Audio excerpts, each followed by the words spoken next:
फरहान अख्तर की फिल्म 120 बहादुर के नाम को लेकर विरोध बदस्तूर जारी है। अखिल भारतीय प्रदेश यादव महासभा ने फिल्म के निर्देशक को स्पष्ट चेतावनी दी कि फिल्म का नाम बदलकर 120 वीर अहीर नहीं किया गया तो फिल्म को किसी भी थिएटर में नहीं चलने दिया जाएगा।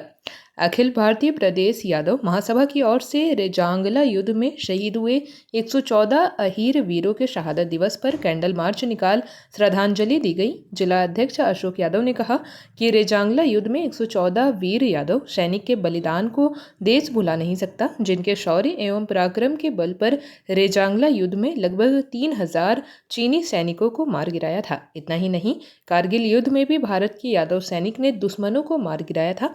भारतीय सेना ने जिस दिन अहीर रेजिमेंट का गठन हो जाएगा उस दिन से चीन और पाकिस्तान की औकात नहीं है कि भारत की तरफ आंख उठाकर देखे, क्योंकि भारत का एक एक यादव सैनिक परमाणु बम से कम नहीं है। कहा कि लगभग 100 वर्षों से हमारे इस मांग को भारत सरकार नज़रअंदाज कर रही है। अगर हम लोगों की मांग को जल्द से जल्द पूरा नहीं किया गया तो मुख्य मार्ग से लेकर रेल मार्ग तक बाधित करने का काम किया जाएगा। कार्यक्रम में राधे श्याम यादव, संजय यादव, कामेश्वर यादव, त्रिवेणी यादव, संतोष यादव, किरण यादव, लालू यादव, शंभू यादव, अनिल यादव, मुकेश यादव, महेंद्र गोप, ओबीसी एसटी एससी मोर्चा के प्रवक्ता गोपाल यादव, अमर यादव, विशाल यादव, अशोक नाथ नारायण यादव, कुंदन यादव, महेश यादव, गोपाल यादव, कुंदन यादव, महेश यादव, सुधीर यादव, कुंदन यादव समेत अन्य लोग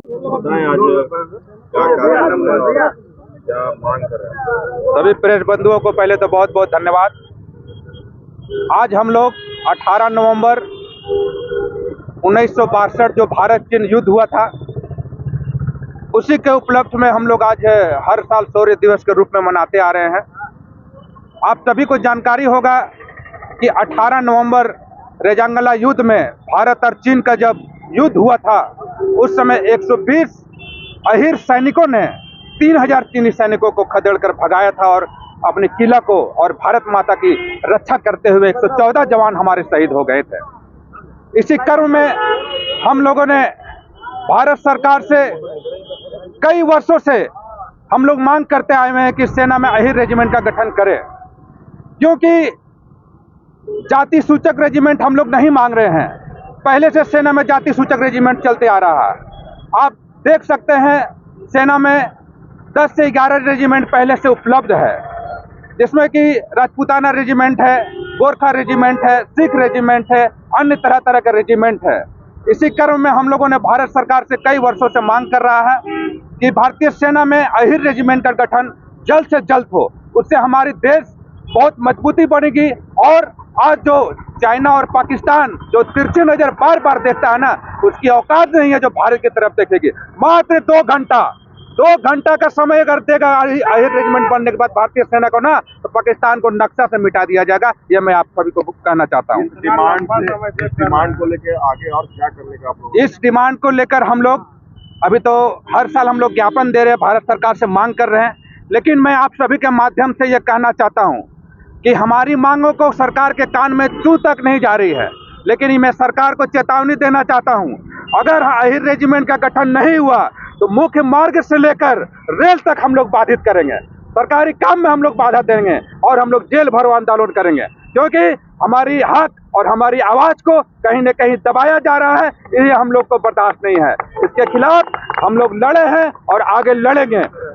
हमारी 120 यादव सेना को सच्ची श्रद्धांजलि तब मिलेगी जब अहीर रेजिमेंट का गठन होगा। और एक माध्यम में और मैं आप सभी का कहना चाहता हूँ, अभी हमारे भारत में एक फिल्म रिलीज होने वाली है 120 बहादुर के नाम पर, जो कि हमारी इतिहास को उसमें छिपाया जा रहा है। मैं आपका चैनल के माध्यम से खुलेआम चुनौती करना चाहता हूँ फरहान अख्तर को, जो फिल्म डायरेक्टर है, अपना फिल्म का नाम वो 120 अहीर रखे, क्योंकि ये अहीर का इतिहास है।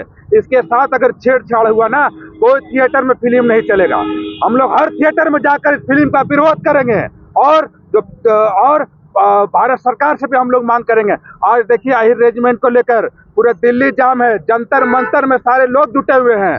तो कहीं ना कहीं ये हमारे समाज नहीं, ये हमारे देश से जुड़ा हुआ चीज है। इसलिए मैं आप सभी के माध्यम से कहना चाहता हूँ, माननीय प्रधानमंत्री मोदी जी, आप सनातन के धर्म सरकार आपकी चल रही है, अगर आप सनातन मानते हैं तो भारतीय सेना में अहीर रेजिमेंट का गठन करें, अन्यथा जिस तरह से सरकार में हम लोग आपको वोट देकर प्रधानमंत्री बनाए हैं, उसी तरह हम आपको कुर्सी से गिराने की भी ताकत रखते हैं। ये मैं आपके माध्यम से कहना चाहता हूँ। केवल इसी दिन आप लोग आंदोलन कर जेपी भारत लाइव, भारत की बात जेपी के साथ। वीडियो को लाइक करें, शेयर करें और चैनल को सब्सक्राइब करें।